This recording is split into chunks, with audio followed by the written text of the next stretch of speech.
There is a particular kind of silence that doesn't come from the absence of sound. It comes from 60,000 people forgetting, all at once, how to breathe. That's what happened at Raymond James Stadium in Tampa, Florida on the night of April 26, 2026.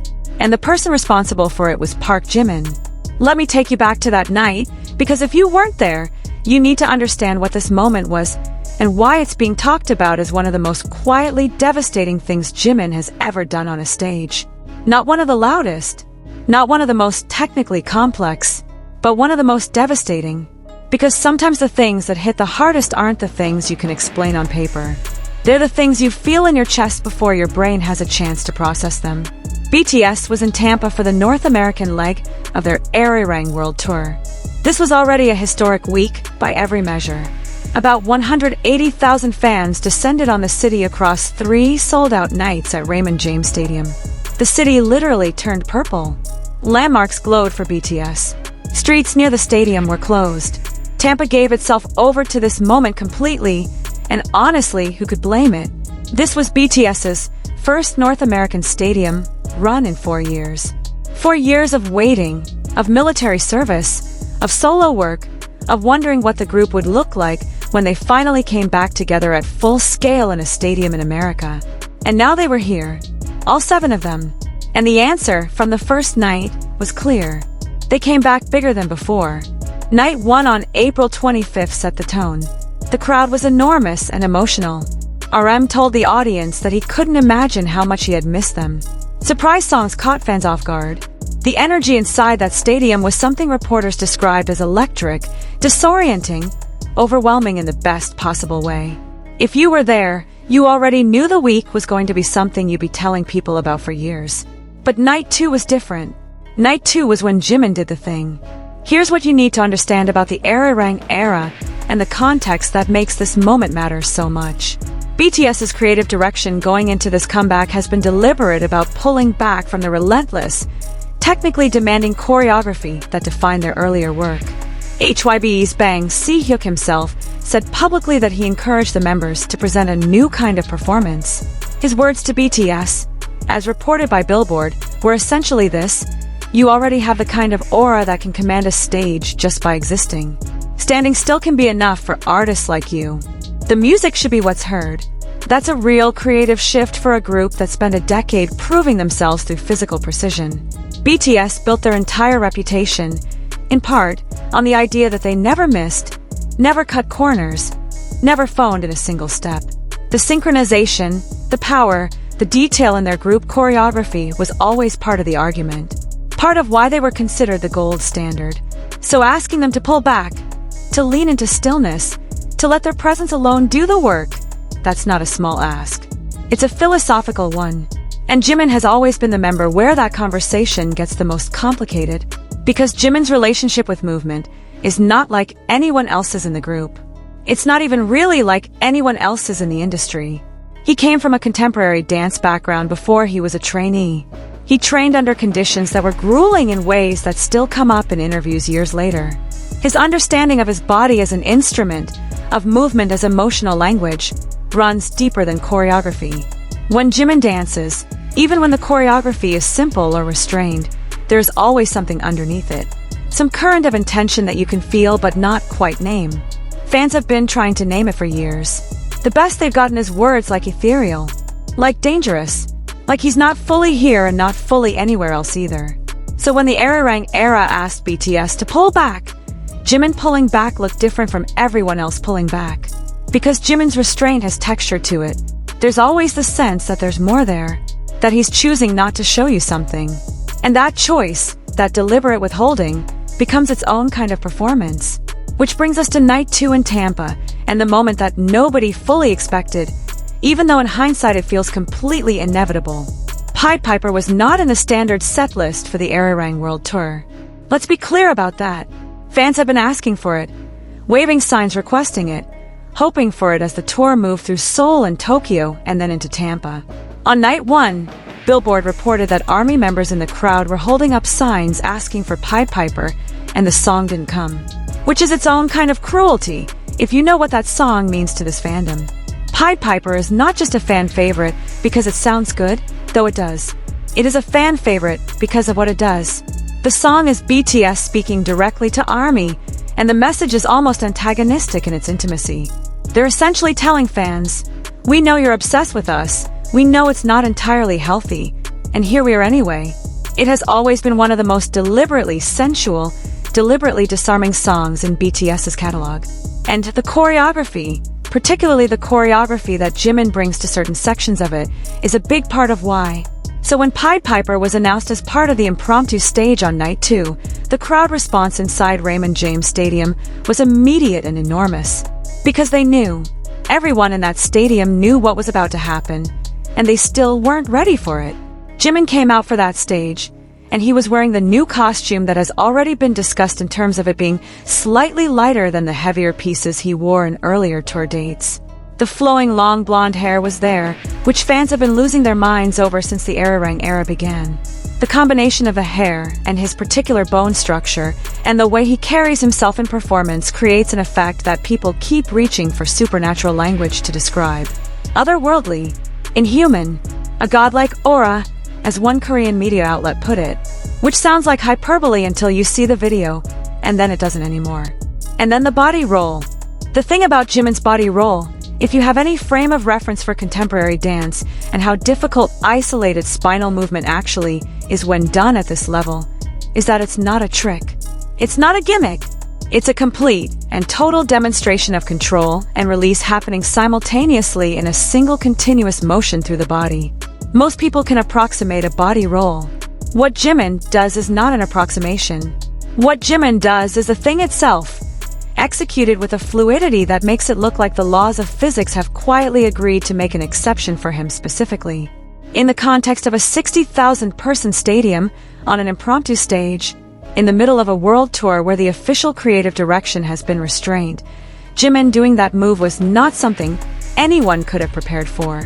Not the fans in the stadium, not the fans watching on live streams around the world, not the people who've been following him for years and know exactly what he's capable of. The crowd reaction in the videos is everything. You can hear, in real time, 60,000 people respond to a single movement. The sound it produces is not a scream, exactly. It's something that starts as a scream and then collapses into something else. Something closer to disbelief or surrender.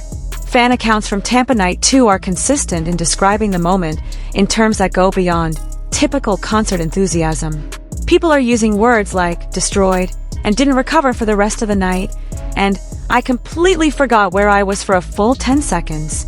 One widely circulated post described the feeling in the section they were sitting in as a collective kind of short circuit, like everyone around them hit the same wall at the same time. And what's interesting, what makes this moment more than just a great concert clip is the conversation it opens up about what Jimin is doing in this era. Because the body roll at Pied Piper was not supposed to be the big moment of the night. There were spectacular production elements throughout the Ararang tour. There was the choreography from the title track. There was the energy of the full group. There was the set list, the staging, the scale of everything. And yet, in this one unscripted, impromptu moment, Jimin made a single movement and became the entire conversation. That is not an accident. That is craft. There is a specific type of performer who understands how to weaponize restraint, who understands that the most effective thing you can do in a room full of 60,000 people who are already at maximum stimulation is to go quieter, not louder.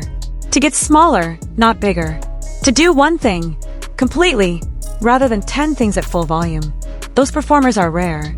The ones who can do it in a stadium, in the middle of a world tour, in a year when the entire creative frame of their work has been about doing less, not more, those performers are essentially one of a kind.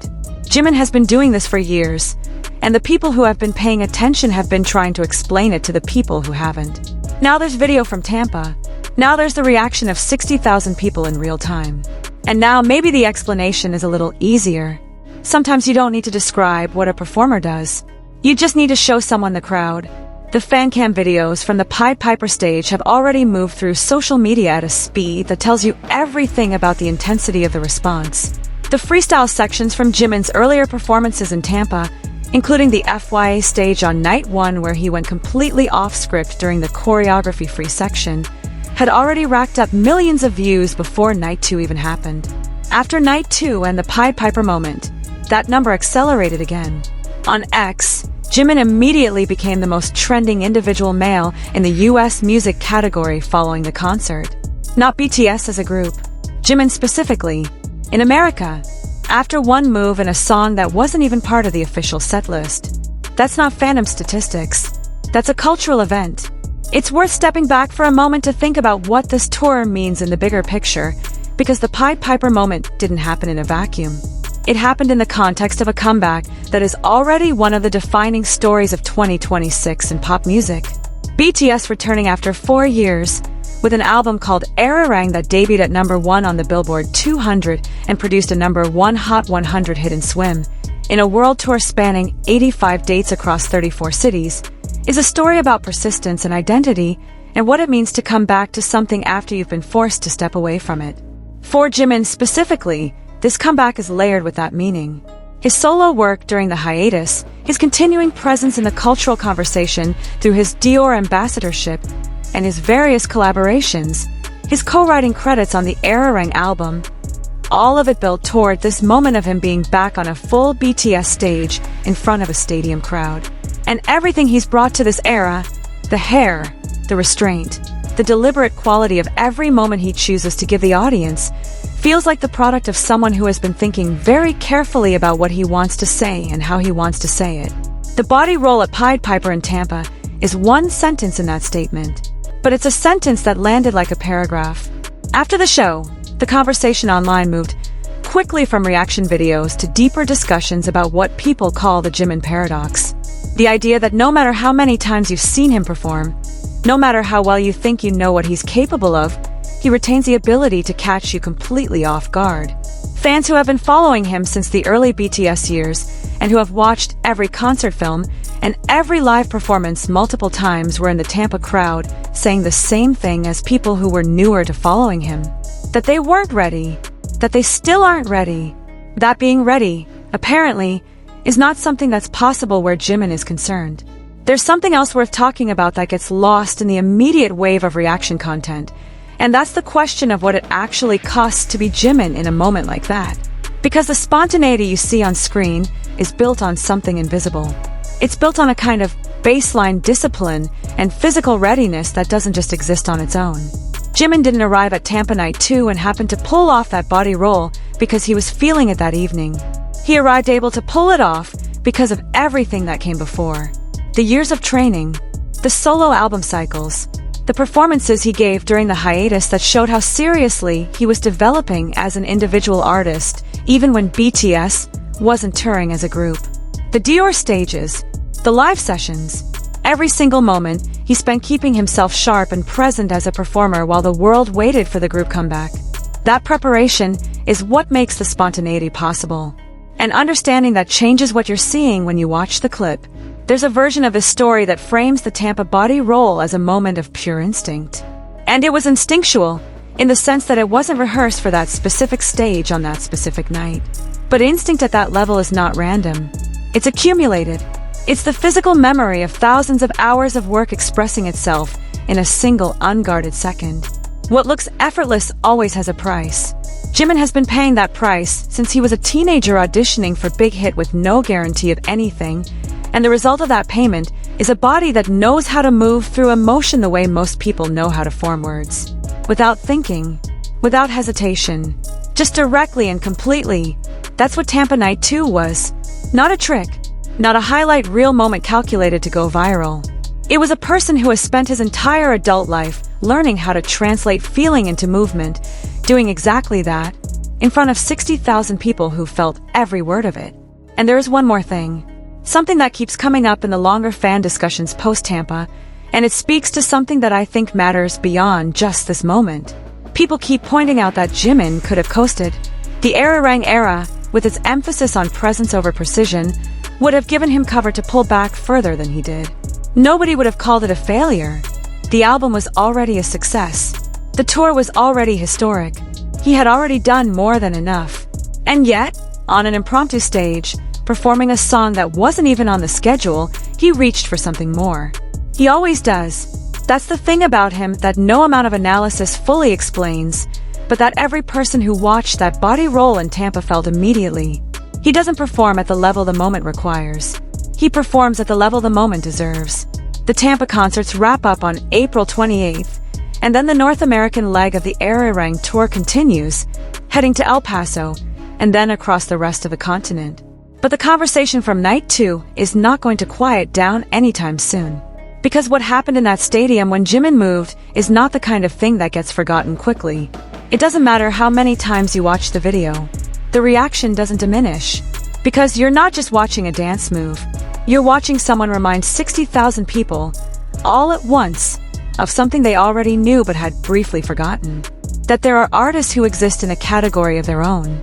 That some performances aren't about skill or spectacle or even emotion in any definable sense. Some performances are about the specific and unrepeatable experience of being in a room when one person decides to move and feeling the air change. Tampa Night 2 was that. One move, 60,000 people, complete silence. And if you were there, you already know that saying it out loud doesn't come close to capturing it. And if you weren't, start with the video. Because the crowd doesn't lie,